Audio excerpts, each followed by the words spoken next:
Balitang boxing mga boss, totoo nga na mapaglaro talaga ang kapalaran.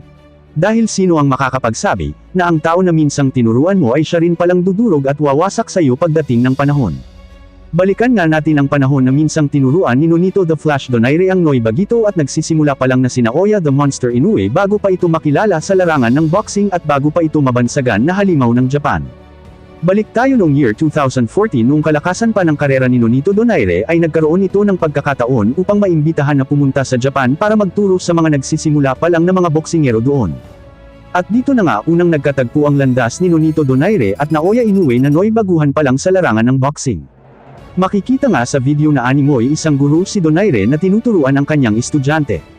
Makikita nga na si Naoya Inoue ang sumusuntok sa heavy bag at si Nonito Donaire naman ang humahawak dito. Totoo nga na mapaglaro talaga ang kapalaran at maliit lang talaga ang mundo ng boxing. Dahil sino ang makakapagsabi na ang tao na minsang tinuruan mo ay siya rin palang wawasak sa iyo pagdating ng panahon. Dahil pagkatapos nito ay nagtuloy-tuloy nang bumulusok ang karera ni Naoya Inoue sa larangan ng boxing. At unti-unti na nga itong nakilala dahil sa galing at lakas na pinapakita nito.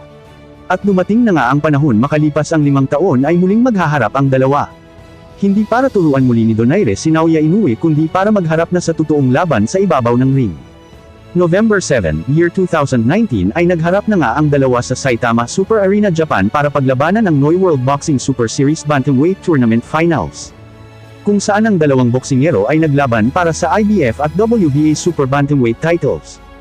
Ang laban ay tinagurian bilang Fight of the Year ng Boxing Writers Association of America para sa 2019. At dito na nga unang tinalo ni Naoya Inoue sa unang pagkakataon ng Noy nagtuturo sa kanya.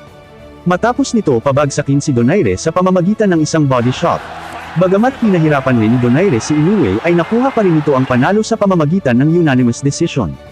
Punta na nga agad tayo sa year 2022 June 7 ay muling nagharap ang dalawa sa pangalawang pagkakataon.